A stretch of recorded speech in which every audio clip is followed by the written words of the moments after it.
Welcome to Innovation Management for Young Entrepreneurs. This is the second video out of the 4 in the Lean Startup theme. I will speak about MVP and the BML, the Build, Measure, Learn Loop, and the Minimal Viable Product. Let's start off with the Minimal Viable Product, your first draft. It's said to be the first version of a new product which is made with the least amount of effort. It is grounded on the validated learning and the least effort you have to do to validate it.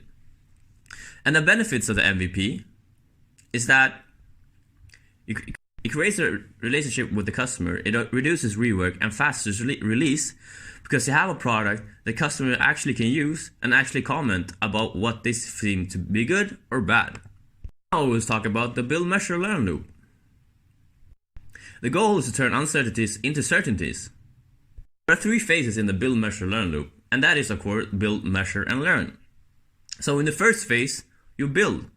You try out hypothesis and try to go and talk with the customer to see what actually they want. In the second phase, you measure.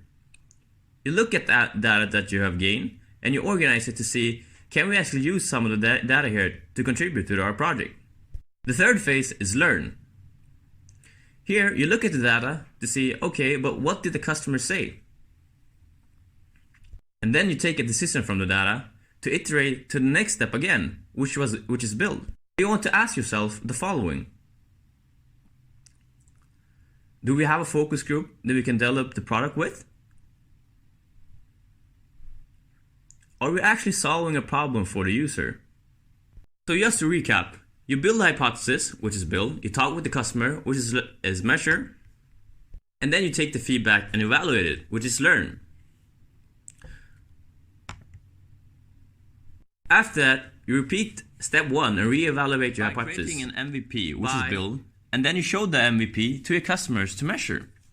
And then in the 6th step, you learn from the customer feedback and do the whole iteration again. And the benefits with the BML and the MVP is that you understand what you need to do to satisfy your customer. So when they work together, you're actually minimizing the amount of time you are guessing, and you spend more time doing it right. Let's take an example. Let's say you're building a mobile app.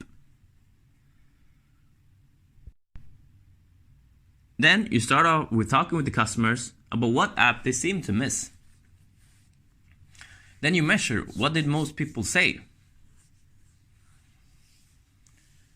Then you learn. And then in the next loop, you will build an MVP that the customer wants.